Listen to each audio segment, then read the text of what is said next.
اور اللہ رب العزت پر یقین رکھنا اور اس پر ایمان لانا، میں سمجھتا ہوں یہ ایسی چیزوں میں سے ہے کہ جب بندہ تھوڑا بھی غور و فکر کرے تو وہ اپنے پیدا کرنے والے کا انکار کبھی نہیں کرے گا، اور اس کے باوجود اگر کوئی انکار کرتا ہے تو وہ کفر کرتا ہے، وہ اپنا انجام دیکھے گا۔ اس کے باوجود رب ذوالجلال نے قرآن میں ارشاد فرمایا دین میں کوئی زور زبردستی نہیں۔ یہاں سے میں ایک مسئلے کی طرف آپ کو لے جانا چاہتا ہوں۔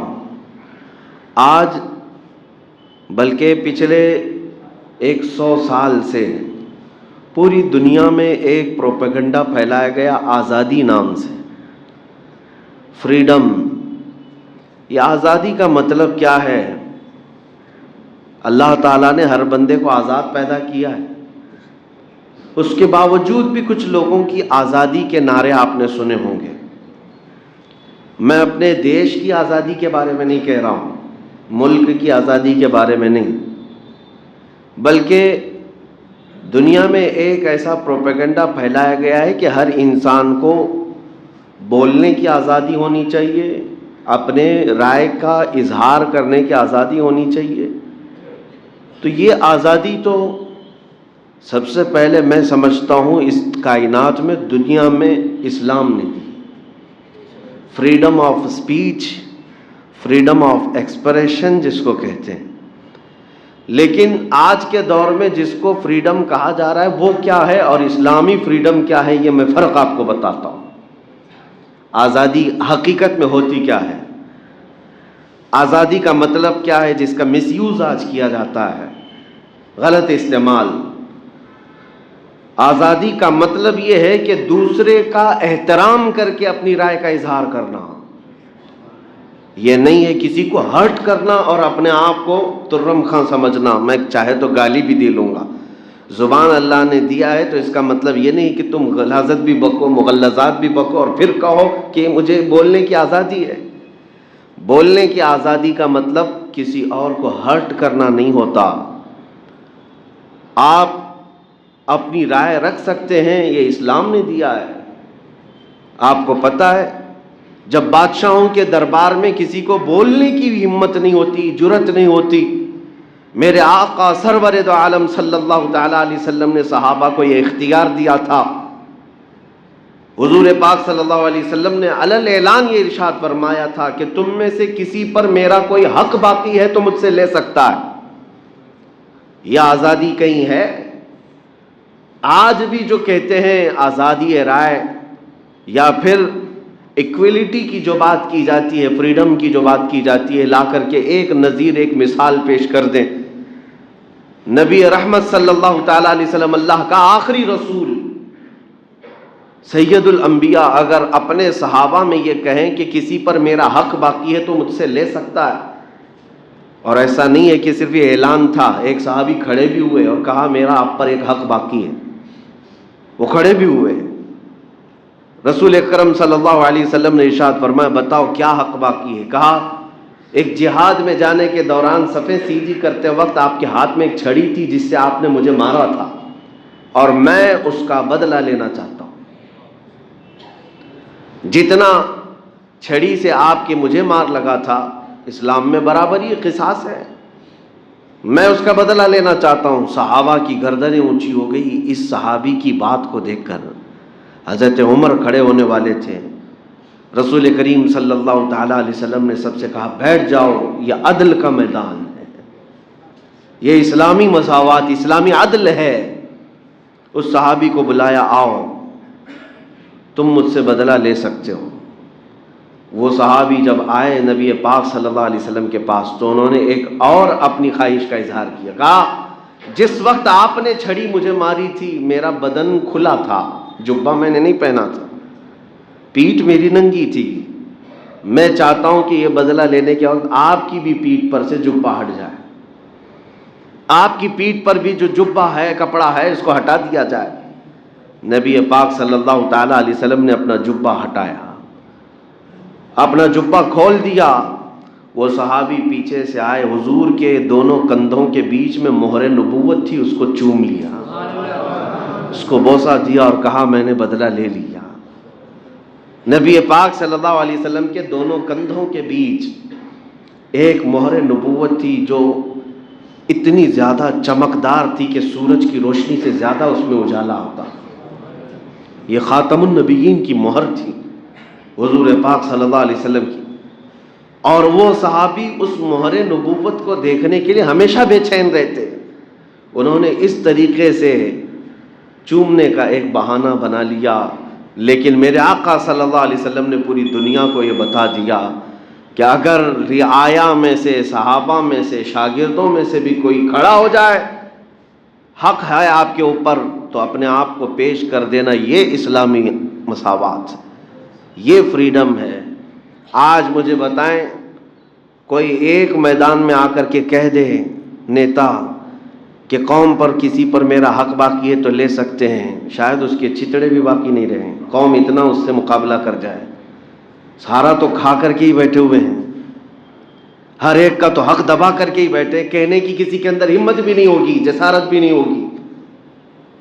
کوئی اونچی سیٹ پر بیٹھا ہوا آدمی سامنا بھی نہیں کرنے کو تیار ہے عوام کے سامنے. میرے عزیزوں، میں یہ باتیں اس لیے کہہ رہا ہوں کہ پہلے آپ کو تصور سمجھا دوں اسلام کا کانسیپٹ کیا ہے.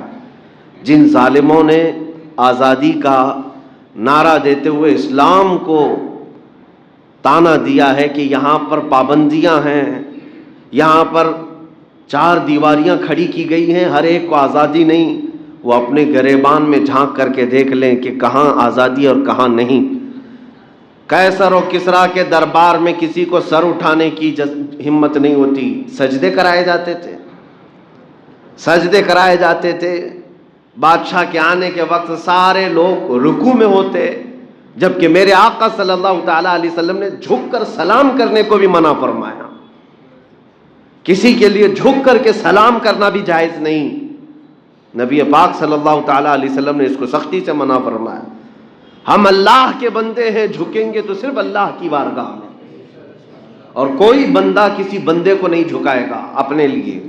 کوئی بندہ، وہ بادشاہ وقت کیوں نہ ہو جائے، وقت کا بڑا عظیم تخت کا مالک کیوں نہ ہو جائے، لیکن وہ کسی اور بندے کو نہیں جھکائے گا. اگر وہ جھکاتا ہے تو پھر وقت کا وہ فرعون ہے، وقت کا فرعون ہے.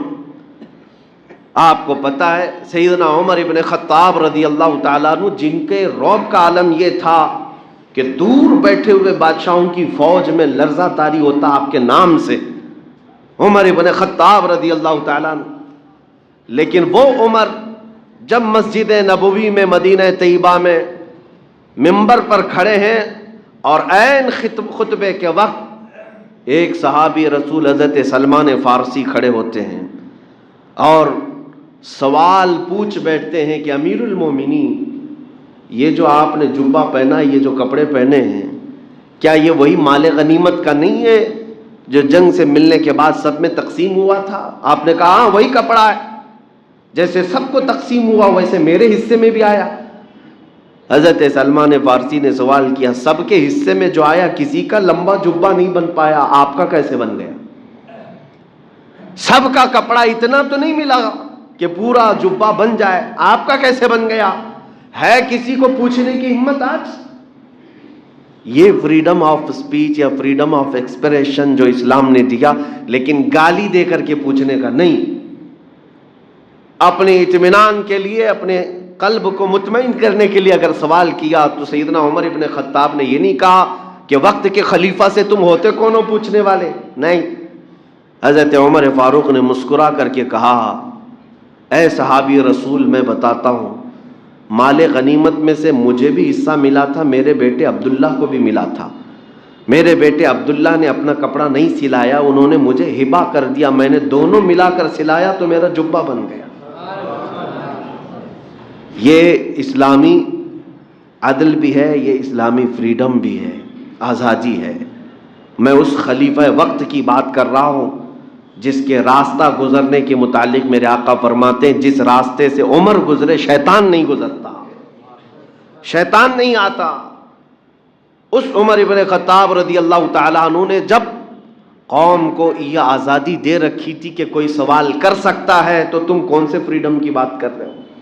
اب میں آپ کو بتاتا ہوں آزادی مغرب کی آزادی کیا ہے، ویسٹرن کنٹریز کی آزادی، یہ جس آزادی اور فریڈم کا نعرہ لگا رہے ہیں، یہ حقیقت میں کیا ہے؟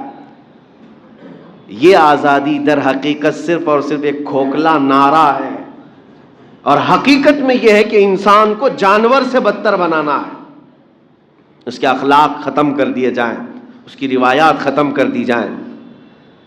آزادی ایسی ہو کہ کوئی ننگا بھی گھومے اس کو کہا جائے گا یہ آزادی ہے، فریڈم ہے۔ عورتوں کو بہت ہی شارٹ لباس میں لایا جائے، کہا جائے آزادی ہے۔ جانوروں کی طرح شہوت کی مشین بنا دیا جائے عورت کو، آزادی ہے۔ ایک خاتون کو استعمال کرنے کی مشین بنا دیا، اور بھوکے بھیڑیے کی طرح لوگ اس کو دیکھتے رہتے ہیں کلبوں میں، اسٹیجوں پر، اور عورت ان کے سامنے تھرکتی رہتی ہے، ناچتی رہتی ہے۔ دنیا میں تصور تو یہی دیا جا رہا ہے کہ یہ پوش لوگ ہیں، یہ بہت ہی اعلیٰ اقدار اور اعلیٰ اخلاق والے لوگ ہیں، لیکن تمہیں پتہ نہیں ہے ایک بنت حوا کو، ایک حوا کی بیٹی کو کئی مردوں کے سامنے ننگا کر کے اس کی عزت کو ذلیل کر دیا۔ سوائے شہوت کی مشین کے وہ کیا بنی؟ جتنے لوگ اسے دیکھتے ہیں وہ اپنی شہوت کی تسکین کے لیے، اپنی نفسانی خواہشات کی تکمیل کے لیے، اس کے علاوہ کیا ہے؟ یہ آزادی ہے؟ آزادی ایسی مغرب کی آزادی کہ سارے چیزوں کا اختیار انسانوں کو ہے، وہ جو چاہیں۔ دیکھیں میں آزادی کی ڈیفینیشن جو یہاں پر ہے اور وہاں پر دونوں بتاتا ہوں۔ اب اسلام کی جن باتوں کو لے کر کے اعتراض ہوتا ہے، شراب پینے پر کوڑے مارے جاتے ہیں، زنا کرنے پر سنسار کیا جاتا ہے، چوری کرنے پر ہاتھ کاٹا جاتا ہے، یہ بہت سخت ملک ہے، بہت سخت ہے۔ میرے عزیزو، تم نے شراب کے لیے، زنا کے لیے آزادی دی ہوگی ہر ایک کو، لیکن تمہیں پتہ نہیں اس کے ذریعے سے کتنا ناسور پھیلتا ہے معاشرے کے اندر۔ اسلام نے انسانوں کی بھلائی کے لیے روکا ہے۔ مجھے بتاؤ شراب کا لائسنس دینے والے، آپ پھر یہ لکھتے کیوں ہو کہ یہ ڈینجرس ہے ہیلتھ کے لیے؟ سگریٹ بیچتے ہو اس کے ڈبے پر لکھ کر کے بیچتے ہو کہ زیادہ طور پر اس کی وجہ سے کینسر ہو سکتا ہے، کیا یہ نہیں ہوتا؟ ہر سگریٹ کے پیک پر یہ لکھا جاتا ہے کہ اس کے ذریعے سے کینسر ہو سکتا ہے، اور بیچتے بھی ہو، لائسنس بھی دیتے ہو۔ یہی تو ان میں اور اسلام میں فرق ہے۔ اسلام نے جہاں بندوں کی ہلکی بھی تکلیف اور نقصان دیکھا اس پر پابندی لگا دی، اور قرآن نے کہا لا تلقوا بایدیکم الی التہلکہ، اپنے آپ کو ہلاکت میں مت ڈالو۔ یہ آزادی نہیں ہے کہ تمہیں زہر پینے کے لیے چھوڑ دیا جائے، تمہیں اپنے آپ کو برباد کرنے کے لیے چھوڑ دیا جائے۔ آزادی یہ نہیں ہے۔ مغرب کی آزادی اور اسلام کی آزادی میں بہت بڑا فرق ہے میرے عزیزوں۔ آج میں دنیا کو یہی بتانا چاہتا ہوں، جن آزادی کے نعروں میں آ کر تم جس کو چاہے اس کو ہرٹ کرتے ہو، ذرا کبھی اپنی ماں پر بھی اس آزادی کا استعمال کر کے دکھاؤ، کبھی اپنی بیٹی اور اپنے بہنوں پر بھی اس آزادی کا استعمال کر کے دکھاؤ۔ یہ نہیں کریں گے۔ آزادی رائے اور آزادی اظہار، جس کو یہ کہتے ہیں گفتگو کی آزادی، اسپیچ کی آزادی، بولنے کی آزادی، اور اس آزادی کی آڑ میں اسلام کو تنقید کیا جائے، اسلام پہ، مسلمانوں پہ، اللہ پہ، رسول اللہ پہ کرٹیسائز کرنا اور تنقید کا نشانہ بنانا، اور اس کو کیا کہتے ہیں؟ یہ آزادی ہے، فریڈم آف اسپیچ ہے، فریڈم آف ایکسپریشن ہے۔ حقیقت میں آپ کو بتاؤں، پوری دنیا کا سیکولرزم اور فریڈم کا جو نعرہ ہے وہ صرف اور صرف اسلام کو کرٹیسائز کرنے کے لیے، باقی کسی کے لیے نہیں۔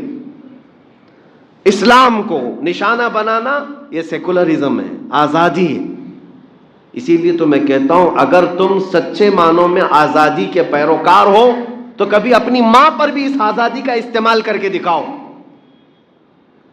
اپنے باپ کے بارے میں بھی بتاؤ، اپنی بچیوں کے بارے میں بھی اس آزادی کا استعمال کر کے بتاؤ۔ تمہیں تمہارے گھر کی عزت پیاری ہے، اور کروڑوں مسلمانوں کو اگر ان کے نبی کی عزت پیاری ہے تو کیا فرق پڑتا ہے؟ آج ہم جو دکھی ہیں اس ایسی آزادی کے خلاف ہیں۔ ہم وہ آزادی نہیں چاہتے جس میں کسی کو ہرٹ کیا جائے، کسی کے دلوں کو ٹھیس پہنچائی جائے۔ دوسروں کا احترام کرنا یہ ہمیں اسلام نے سکھایا ہے۔ میرے عزیزوں، سالوں بیت گئے تقریریں سنتے ہوئے، آپ لوگوں کو بھی، مجھے بھی کئی سال ہو گئے۔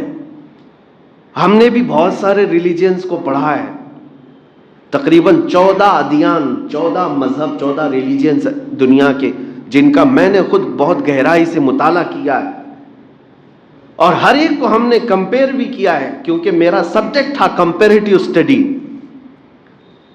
لیکن آج تک ہم نے دوسرے مذاہب کو اس طرح ذلت کا نشانہ نہیں بنایا۔ لوگوں کی اپنے اپنے رائے ہیں۔ ہمارا دین کہتا ہے لا اکراہ فی الدین، دین میں کوئی زور زبردستی نہیں ہے، لیکن میں اپنے دین کو دلائل سے قائل کرتا رہوں گا۔ میرا دین سچا ہے یہ بولتا رہوں گا، آخر تک میں ثابت کرتا رہوں گا۔ میں نے دوسرے ادیان پر، ان کے مقدسات پر، ان کی شخصیات پر کبھی اوچھے حملے نہیں کیے۔ ہاں، جو لاجک کے خلاف ہے اس کو ہم بولتے ہیں، لیکن کسی کے مذاہب پر گندی گالیاں دے کر کے حملے ہم نے نہیں کی۔ یہی ہمارے اسلامی اقدار اور اسلامی آزادی ہے۔ اور آج ان ظالموں نے نبی رحمت صلی اللہ تعالی علیہ وسلم کو اور اہل بیت کو، اسلام کو اور قرآن کو روز بروز نشانہ بنانا شروع کیا۔ کس آڑ میں؟ اسی آڑ میں کہ ہمیں فریڈم آف اسپیچ ہے، فریڈم آف ایکسپریشن ہے۔ اگر میں پوچھنا چاہتا ہوں اسی کو فریڈم کہتے ہو تو پھر ان لوگوں کو جیل میں کیوں لے جاتے ہو جو ہوم منسٹر پر ٹپنی کرتے ہیں؟ ان لوگوں کو کیوں جیل کی سزائیں دی جاتی ہیں جو کبھی پردھان منتری پر، راشٹرپتی پر کوئی ٹپنی کر دے؟ کیوں؟ لمٹ ہے، بولنے کی بھی لمٹ ہے، ہمیں پتہ ہے۔ یہاں پر بھی فریڈم آف اسپیچ کا مطلب یہ نہیں ہے کہ جو منہ میں آیا وہ بک دیا جائے، گالیاں دی جائے۔ ہم اپنے دیش کے بھی کسی بڑے کے لیے نہیں بول سکتے، یہ ہمارے ہاں قوانین ہے۔ لیکن یہ جو دوغلی پالیسی چل رہی ہے اس کے خلاف میں بولوں گا۔ آج پورے ہندوستان بھر میں اس آزادی کے نام پر ایک فتنہ ایسا زور و شور پھیلایا جا رہا ہے کہ ایک کے بعد دیگر میدان میں ان کو اتارا جائے گا اور نبی پاک صلی اللہ علیہ وسلم کی ذات کو نشانہ بنایا جائے گا۔ یہ ہمارے جذبات کو ٹھیس پہنچانا اور نوجوانوں کو بھڑکانا اور ان کو راستوں پر لا کر اتارنا، دنگے کرانا، فساد کرانا، یہ ساری پلاننگ ہو چکی ہے۔ اس سے قبل میں نے عرض کیا تھا جینوسائیڈ کرنے کی بھی پلاننگ، یعنی نسل کشی، نسل ہی ختم ہو جائے۔ آپ کو پتا ہوگا افریقہ کا ایک علاقہ ایسا ہے، ریڈیو روانڈا جس کو کہتے ہیں، ایک بہت بڑا مشہور فتنہ ہوا تھا۔ وہاں پر 2 قبیلے تھے اور دونوں قبیلوں میں ایک مائنورٹی اور ایک میجورٹی۔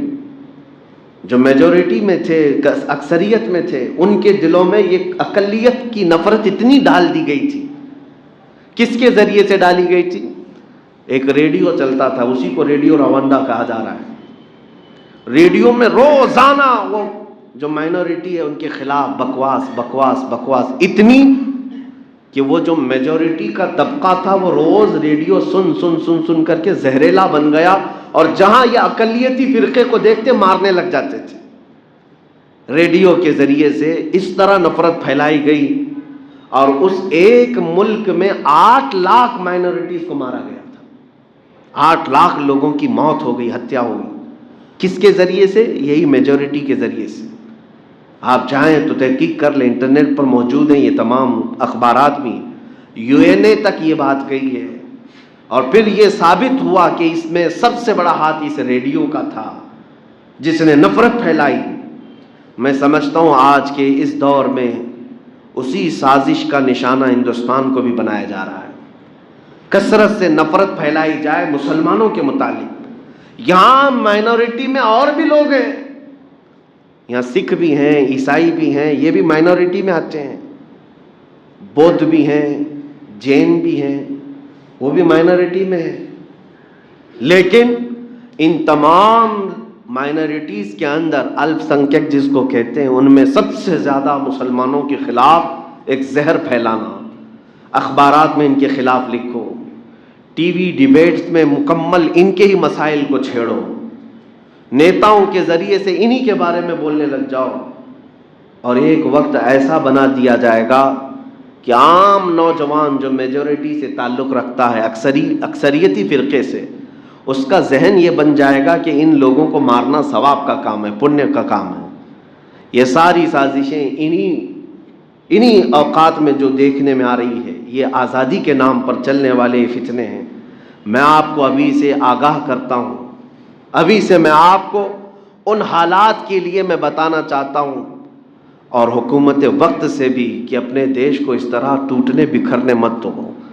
بہتوں کا خون یہاں پر بہا ہے اس کی آزادی کے لیے، بہت ساری قربانیاں ہوئی ہیں۔ اس لہلہاتے ہوئے چمن کو اس قدر برباد نہ کرو کہ یہاں پر صرف اور صرف دھواں اٹھتا نظر آئے ہر جگہ اور خون فساد ہونے لگ جائے۔ اسی لیے ہم مطالبہ کرتے ہیں، جو نبی پاک صلی اللہ علیہ وسلم کی شان میں بار بار گستاخیاں ہمارے ملک سے ہو رہی ہیں، یہ اس بات کی غمازی اور اشارہ کر رہی ہیں یہ باتیں کہ حکومت ان دنگائیوں اور ان ظالموں کی پشت پناہی کر رہی ہے، ان کی مدد کر رہی ہے۔ اگر سیریس ہوتی تو انہیں کب کے جیل میں اندر ڈال دیا جاتا، کھلے سانڈ کی طرح نہیں چھوڑا جاتا۔ بہرحال یہ تمام باتیں، یہ میرا میسج ہے آپ سب کو، میں یہ بتانا چاہوں گا، آزادی کا مطلب آپ کو بھی میں سمجھا دیتا ہوں۔ اس ملک میں آزاد ہو، بولنے کی آزادی ہے، تو اس کا مطلب یہ نہیں ہے کہ تمہیں ہاتھ دیا گیا ہے تو کچھ بھی توڑ ڈالو، تمہیں پیر دیا گیا ہے تو کسی کو بھی ٹھوکر مارو، اس کا نام آزادی نہیں ہے۔ تمہیں زبان دی گئی ہے تو ہر راستہ چلتے ہوئے آدمی کو گالی دے دو، یہ آزادی نہیں ہے۔ لمٹ ہے، لمٹ ہے، ہر ایک کے حدود ہیں، کسی اور کو ہرٹ نہ کرنا، کسی اور کو تکلیف میں نہ ڈالنا، اور پھر تم آزادی سے رہو، تم پر کون سی پابندی ہے۔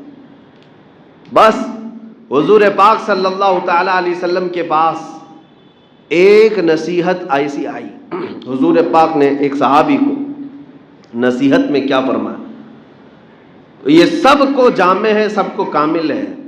اخلاق کسے کہتے ہیں؟ سب سے اچھے اخلاق نبی پاک صلی اللہ علیہ وسلم نے ایک جملے میں فرما دیا، ترک ما لا یعنیہ۔ نبی پاک صلی اللہ علیہ وسلم فرماتے ہیں، ہر اس چیز کو چھوڑ دینا جو تمہاری شان کے لائق نہیں۔